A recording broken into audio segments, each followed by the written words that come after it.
Olá, eu sou o professor Christian Venzon e hoje a gente vai trabalhar as questões do ENAD 2012, as questões 12, 13, 19, 20 e 22. Vamos começar agora a solução do problema 12. Uma das decisões mais relevantes quando se trata da política de capital de giro de uma empresa é a decisão de como os ativos correntes devem ser financiados. Disso é possível derivar 6 possíveis estruturas financeiras, conforme proposto por Freire, Ked, Blanc e Assaf Neto Tiburcio Silva. Nós vamos trabalhar somente as 3 estruturas que estão no problema. Com base nas estruturas financeiras apresentadas, avalie as afirmações abaixo. 1. Organizações que exibem estrutura do tipo 1 estão em excelente situação financeira, em razão do elevado nível de liquidez praticado, pois tem recursos permanentes aplicados no ativo circulante. Estrutura 1. O capital circulante líquido está positivo. Capital circulante líquido, ativo circulante menos passivo circulante. Necessidade de investimento em giro, negativo. O que é a necessidade de investimento em giro? O ativo circulante operacional menos o passivo circulante operacional. O que é o ativo circulante operacional e o passivo circulante operacional? São todos recursos aplicados na empresa, por exemplo, fornecedores, estoque, tudo que é vinculado ao produto, à produção. Tesouraria, ativo circulante financeiro menos passivo circulante financeiro, está positivo. O que é a tesouraria? O que é o ativo circulante financeiro e o passivo circulante financeiro? Bancos, caixas, duplicados a receber, tudo que envolve a parte financeira da empresa, o dinheiro. Então vamos analisar a estrutura 1. Capital circulante líquido positivo, ou seja, o ativo circulante está maior que o passivo circulante, isso é bom. Necessidade de investimento em giro está negativo, mas o que é o negativo? O negativo significa que a empresa não precisa investir em capital de giro, também é muito bom. E tesouraria positivo, ou seja, a empresa tem dinheiro para pagar as suas contas a curto prazo, também é muito bom. Então, questão 1 está correta. Na afirmação 2, está dizendo que as organizações que exibem estrutura do tipo 4 estão em situação financeira confortável, embora tenham saldo de tesouraria negativo em decorrência da necessidade de captação de recursos de longo prazo para investimento no capital circulante líquido. Vejamos a estrutura 4. Capital circulante líquido está negativo, isso não é bom, porque o passivo circulante está maior que o ativo. Necessidade de investimento em giro está positivo. O que significa? Que essa empresa precisa de investimento em capital de giro, também não é bom. E tesouraria está negativo. Ou seja, o passivo financeiro da empresa é maior que o ativo financeiro. Ou seja, a situação financeira dessa empresa não é nada confortável, porque ela está precisando de capital de giro, a tesouraria dela está ruim, o passivo circulante financeiro é maior que o ativo financeiro, então a situação não é confortável, ela está muito mal essa empresa. Na afirmação 3, organizações que exibem estrutura do tipo 5 estão em uma situação em que os recursos de curto prazo financeiros e operacionais financiam investimentos de maior prazo, o que evidencia uma estrutura inadequada de gestão financeira de capital de giro. Estrutura 5. Capital circulante está negativo. Necessidade de investimento de giro está negativo, o que é bom. E a tesouraria está negativo. A única coisa que tem de bom nessa estrutura 5 é a necessidade de investimento de giro. Então, como diz a afirmação, a estrutura dessa empresa é inadequada, ou seja, a afirmação está correta. Questão 12. É correto que se afirma em D. 1 e 3 apenas estão corretas. Agora nós veremos a questão 13, que trabalha a análise custo-volume-lucro. Questão 13. As decisões sobre a localização da empresa são estratégicas e integram o planejamento global do negócio. Considerando que o preço de venda da grande maioria dos bens produzidos é estabelecido pelo mercado, faz-se necessário que as empresas conheçam em detalhes os custos nos quais incorrerão em determinada localidade. O modelo padrão custo-volume-lucro é útil na decisão de localização. A figura a seguir apresenta em um único gráfico as curvas de custo total versus quantidade produzida mensalmente para as cidades de Brasília, São Paulo e Goiânia, as quais foram previamente selecionadas para receber uma nova fábrica de brinquedos. Sabe-se que a receita total é a mesma para as 3 localidades e que a decisão, com base no lucro esperado em cada localidade, varia com a quantidade produzida. Observem bem que fala que a receita total é a mesma para as 3 localidades. A análise do modelo de custo, volume e lucro, apresentado no gráfico, revela que, como podemos ver no gráfico, nós temos o custo total e a quantidade de unidades. Como o problema afirmava, a receita total vai ser igual para todas elas. Então nós vamos analisar somente o custo. Letra A. São Paulo é a localidade que proporcionará maior lucro para a nova fábrica, se a quantidade mensal a ser produzida variar entre 5 e 10 mil unidades, considerando-se a estrutura de custos apresentada. Na análise dos custos, nós temos São Paulo em vermelho, entre 5 e 10, realmente São Paulo é que apresenta o menor custo. Letra B. São Paulo é a cidade na qual deve ser instalada a nova unidade produzida, se a quantidade a ser produzida mensalmente for maior que 7.500 unidades, pois, a partir desse volume de produção, é a localidade que proporcionará maior lucro. Então vamos ver, 7.500 unidades, São Paulo realmente é melhor, mas chega em 10.000 unidades, Brasília passa a ter menor custo. Então, letra B está errada. Letra C. Brasília é a localidade mais indicada para receber a nova fábrica para volumes de produção mensal inferiores a 5.000 unidades, pois é a cidade que viabilizará maior lucro. Então estamos vendo no gráfico aqui 5.000 unidades, na realidade é Goiânia. Então letra C está errada. Letra D. Goiânia deve receber a instalação da nova fábrica se a quantidade produzida mensalmente for superior a 10.000 unidades, tendo em vista que, nas condições apresentadas, é a cidade que poderá dar maior lucro. 10.000 unidades, Goiânia, na realidade, é a que tem o maior custo, ou seja, é a pior delas. Teria que ser Brasília. E letra E, tanto Goiânia quanto Brasília podem receber a nova fábrica. Seu objetivo é produzir uma quantidade mensal exatamente igual a 5.000 unidades, considerando que o lucro será o mesmo nas duas localidades, ou seja, temos 5.000. Na verdade, não é Goiânia e Brasília, seria São Paulo e Goiânia. Então, letra E também está errada. Então, na questão 13, a letra correta é a letra A. Agora nós veremos a questão 19, que fala sobre demanda e capacidade. Questão 19. O planejamento e as decisões relativas à capacidade produtiva são estratégicos e vitais para a empresa, pois exercem forte influência sobre sua rentabilidade. Uma empresa com excesso de capacidade produtiva tem uma demanda inferior à sua capacidade máxima. Por outro lado, uma empresa com limitação de capacidade produtiva apresenta demanda potencial por seus produtos superior à sua capacidade instalada. Nessas duas situações, a rentabilidade das empresas não está sendo otimizada.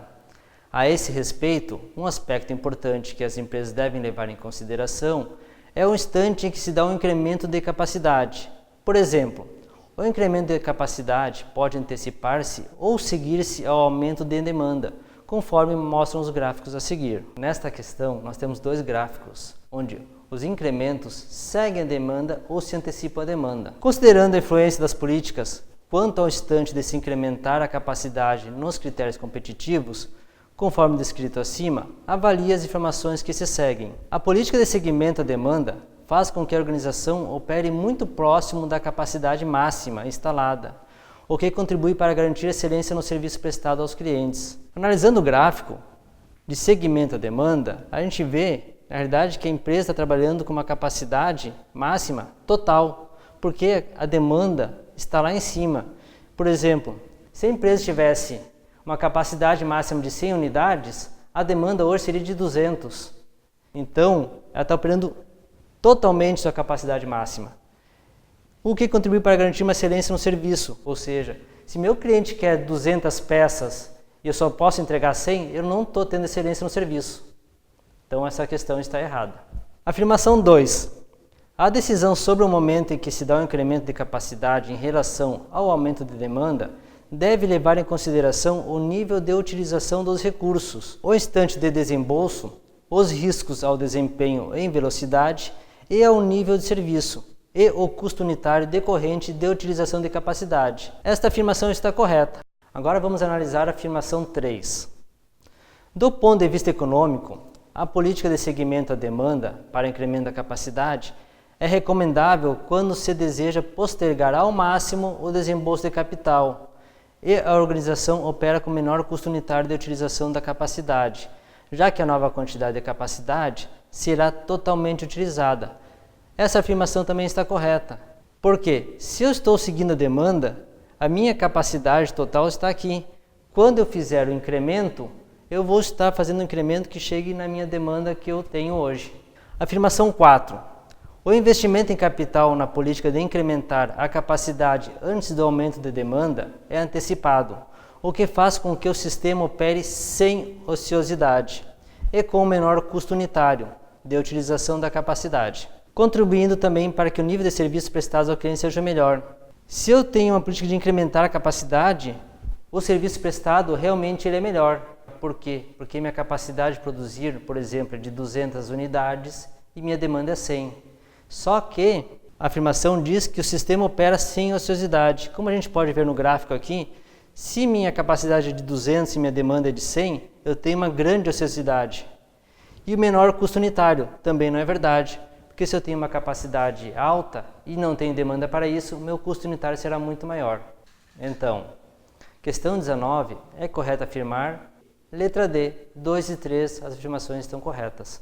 Agora, nós veremos a questão 20. A diretoria financeira da empresa Atria informou que atualmente a estrutura de capital é composta de 6 milhões de dívidas de longo prazo, captadas junto ao Banco Nacional de Desenvolvimento Econômico e Social, BNDES, ao custo de 6% ao ano. A empresa tem hoje 2 milhões de ações ordinárias distribuídas ao valor de mercado de R$ 11,00 a ação.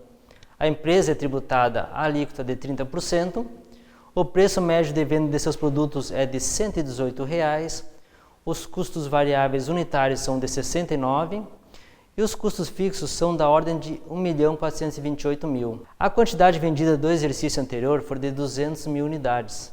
Espera-se que a economia nos próximos 3 anos ganhe ainda mais fôlego e expansão. O desempenho financeiro da Atria é especificado na demonstração do resultado do exercício DRE a seguir. Nós temos nesse exercício o DRE e alguns índices. Todos esses dados que nós lemos agora, para a questão, não tem tanta necessidade. Nós precisamos só de 2 índices, que é o ROA e o ROI. Considerando a DRE acima e tendo em vista os resultados para os diferentes indicadores e múltiplos, avalie as seguintes asserções e a relação proposta entre elas. De todos aqueles dados que a gente viu antes, DRE, os dados no enunciado, a gente precisa só de 2, que é o ROA e o ROI. Por quê? Porque nós estamos falando em alavancagem financeira. Segundo Dupont, o ROA é igual a margem líquida vezes o giro do ativo. Margem líquida, lucro líquido sobre a receita, e giro do ativo, a receita sobre o ativo. Excluindo o numerador e os denominadores iguais, nós temos que o lucro líquido sobre o ativo. Tá? O que é o ROI? A margem líquida vezes o giro do ativo, vezes a alavancagem, que é o que trata a questão. Tá? O ROI é igual ao ROA vezes a alavancagem. Então vejamos. Afirmação 1. A alavancagem financeira adotada pela empresa Atria gerou efeito positivo nos resultados da empresa. Olhando as métricas aqui dos indicadores, nós temos que o ROI é maior que o ROA, ou seja, a alavancagem financeira realmente foi positiva, porque o ROI está maior que o ROA. Se a empresa não estivesse utilizando recursos de terceiros, o ROI e o ROA seriam iguais. Como o ROI é maior que o ROA, ela está utilizando o capital de terceiros e está produzindo alavancagem financeira com isso aí. Afirmação 2. Com a economia em expansão, torna-se mais intensa a geração de resultados líquidos a partir dos investimentos realizados pela empresa Atria, com recursos de terceiros, uma vez que estes contribuem para gerar resultados para a empresa. Como o ROI é maior que o ROA, a gente pode ver que o empréstimo ou financiamento de capital de terceiros é menor que o ROA. Por isso foi criada a alavancagem financeira. Como podemos ver no enunciado, a taxa do financiamento do BNDES é de 6% ao ano. E o ROA é 18,45% ao trimestre, ou seja, a taxa do ROA é muito maior que o ROI, por isso que a afirmação está correta. Então, letra A, as asserções 1 e 2 são proposições verdadeiras e a 2 é uma justificativa da 1. Agora, iremos analisar a questão 22. Um microempresário está avaliando a captação de recursos com o objetivo de implementar um projeto de substituição de equipamentos de sua empresa. Do total dos recursos necessários, 40% serão financiados pelo Banco Nacional de Desenvolvimento Econômico e Social, BNDES, ao custo de 10% ao ano. 10% dos recursos serão obtidos de uma linha de crédito do banco com a qual a empresa mantém relacionamento, ao custo de 18% ao ano. E o restante dos recursos necessários virão dos lucros retidos pela empresa. Com base nas especificações da captação de recursos acima descrita e desconsiderando o risco do projeto e os efeitos do imposto de renda, avalie as afirmações seguintes. Afirmação 1. O custo de capital de terceiros do projeto de substituição é de 5,80% ao ano. Como a gente vai calcular isso? Nós temos o custo do BNDES, percentual financiado de 40% a uma taxa de 10% ao ano. 40% vezes 10%, 4%. Com o banco, a gente vai financiar 10% a uma taxa de 18%, 10% vezes 18, 1,8, 5,8. Analisando essa primeira parte aqui, a gente acha que a afirmação está certa. Só que nós estamos financiando somente 50%. Então a gente tem que calcular esse índice com 100%. Ou seja, para chegar no 100%, a gente vai calcular o BNDES com 80% e o banco com 20%. Usando as mesmas taxas ao ano, a gente vai ter 80% vezes 10, 8%. 20% vezes 8, 3,6%. 11,6%. Ou seja, a taxa de custo de capital de terceiros, na realidade, é 11,6% ao ano e não 5,8%. Então, essa afirmação está errada. Afirmação 2. Se a rentabilidade do projeto está estimada em 17% ao ano, então o custo de capital próprio deste investimento deve ser inferior a 22,40% ao ano, para que o empreendimento seja viável. Nós temos nessa questão o custo de capital próprio em 50% e o custo de capital de terceiros em 50%. A rentabilidade estimada de 17% ao ano. O custo de capital de terceiros é de 5,80%. Para chegarmos no cálculo do custo de capital próprio, a gente vai calcular a rentabilidade menos o custo de capital de terceiros, que é o 17 menos 5,8%, que dá 11,2%. Esses 11,2% são 50% do custo. Para mim chegar no cálculo dos 100%, eu vou fazer o 17 menos 5,8, vamos chegar a 11,20, dividido pelo percentual de 50%, 0,2240.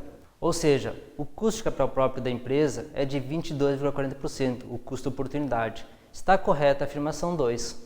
Afirmação 3.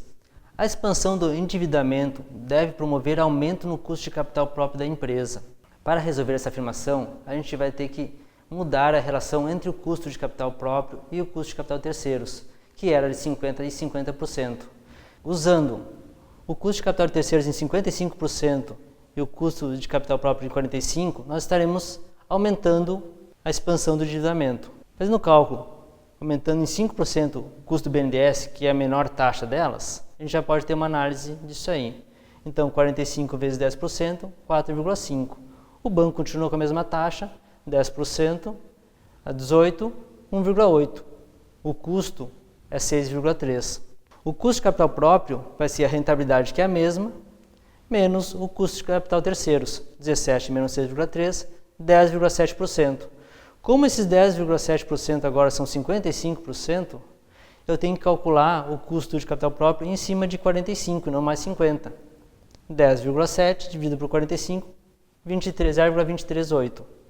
Ou seja, aumentando somente em 5% o endividamento da empresa, o custo de capital próprio da empresa aumentou para 23,8%. Está correta a afirmação. Então, podemos ver que na questão 22, a letra correta é a letra D. A 2 e a 3 apenas estão corretas. Espero ter contribuído com todos vocês, auxiliando nos estudos.